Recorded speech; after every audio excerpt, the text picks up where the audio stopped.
Hello बच्चों, welcome to our YouTube channel super accountancy. CBSE द्वारा अभी हाल ही में सिलेबस में कटौती के कारण हमने एडमिशन और रिटायरमेंट ऑफ ए पार्टनर के चैप्टर को छोड़ दिया है। इसलिए आज से हमारा नेक्स्ट चैप्टर है dissolution of partnership firm. Dissolution of partnership का मतलब होता है किसी भी कारण से, चाहे साझेदारों के बीच में अनुपात में परिवर्तन के कारण, किसी नए पार्टनर के आ जाने के कारण, किसी पुराने पार्टनरशिप के फर्म के छोड़ जाने के कारण, किसी पार्टनर के दिवालिया हो जाने के कारण पार्टनरशिप के समझौते में जो परिवर्तन होता है उसे हम डिसोल्यूशन ऑफ पार्टनरशिप कहते हैं। जबकि पार्टनरशिप फर्म का समाप्त हो जाने का मतलब होता है पार्टनर्स के बीच में समझौता का पूरी तरह समाप्त हो जाना। केवल बदलाव या रिप्लेसमेंट नहीं, पूरी तरह पार्टनर्स के बीच में जो समझौते हैं, जो उनके बीच में संबंध है, वो पूरी तरह समाप्त हो जाते हैं in case of dissolution of partnership firm. इसलिए डिसोल्यूशन ऑफ पार्टनरशिप और डिसोल्यूशन ऑफ पार्टनरशिप फर्म में अंतर होता है। आइए इन अंतरों को समझने का प्रयास करते हैं।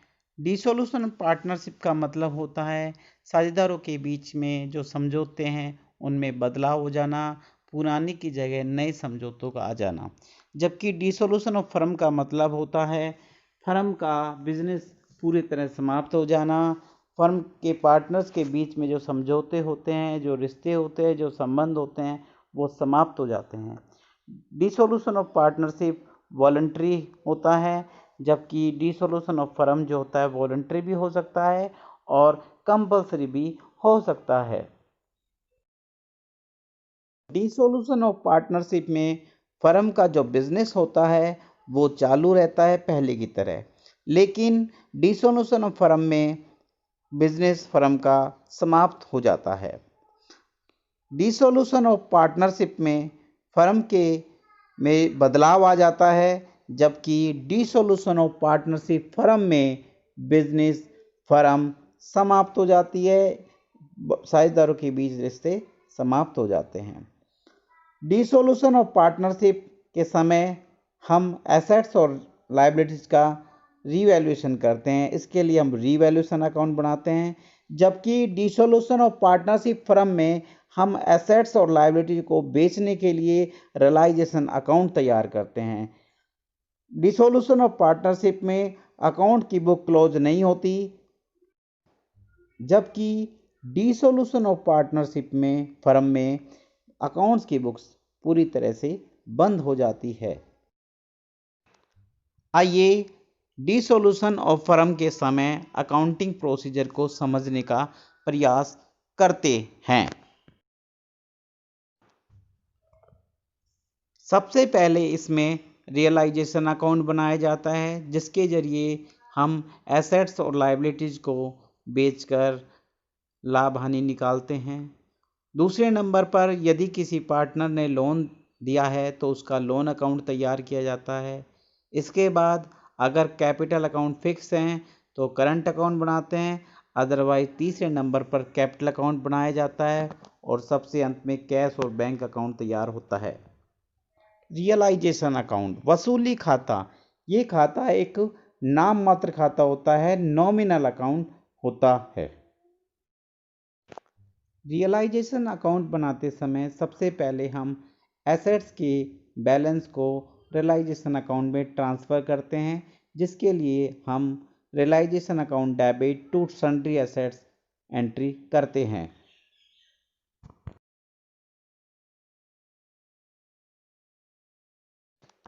इसी प्रकार तीसरे पक्षकार की जो लायबिलिटीज़ हैं उनको हम रियलाइजेशन अकाउंट में ट्रांसफ़र करते हैं और sundry assets account debit to realisation account entry बनाते हैं। यदि बैलेंस शीट में कोई लॉस दिया हुआ है तो उसे पार्टनर्स के बीच में बांट दिया जाता है, जिसके लिए पार्टनर्स के कैपिटल अकाउंट को डेबिट करते हैं और उस लॉस को हम क्रेडिट करते हैं।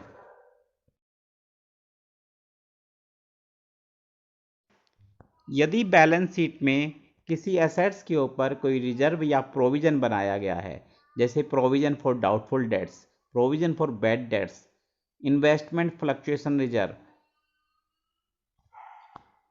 मशीन रिप्लेसमेंट रिजर्व, ऐसे रिजर्व को प्रोविजन को हम रियलाइजेशन में ट्रांसफ़र कर देते हैं, जिसके लिए रिजर्व या provision account debit to realisation account general entry बनाते हैं।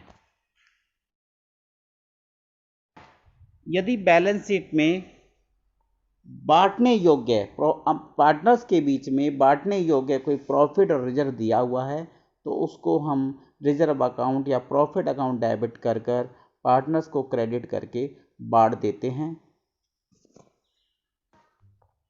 संपत्तियों के बिकने पर बैंक अकाउंट को डेबिट किया जाता है और रियलाइजेशन अकाउंट को क्रेडिट किया जाता है।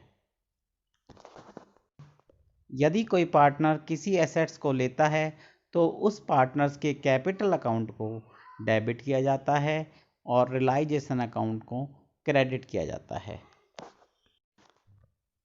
किसी लायबिलिटी के भुगतान पर रियलाइजेशन अकाउंट को डेबिट किया जाता है और बैंक अकाउंट या कैश अकाउंट को क्रेडिट किया जाता है। यदि कोई पार्टनर लायबिलिटी को लेता है तो रियलाइजेशन अकाउंट को डेबिट किया जाता है और उस पार्टनर्स के कैपिटल अकाउंट को क्रेडिट किया जाता है। यदि क्वेश्चन में किसी लायबिलिटी के पेमेंट के बारे में कुछ ना कहा जाए तो ऐसी लायबिलिटी का पूरा भुगतान किया जाता है, जबकि यदि किसी क्वेश्चन में सेल ऑफ एसेट्स के बारे में किसी एसेट्स के सेल के बारे में कुछ ना कहा जाए तो यह माना जाता है कि ऐसी संपत्ति बिकी नहीं है, उस संपत्ति से कुछ भी प्राप्त नहीं हुआ है।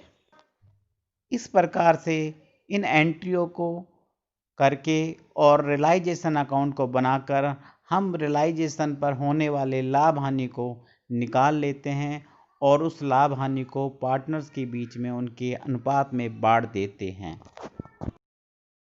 इस चैप्टर से रिलेटेड न्यूमेरिकल क्वेश्चन अगले वीडियोज़ में डिस्कस किए जाएंगे।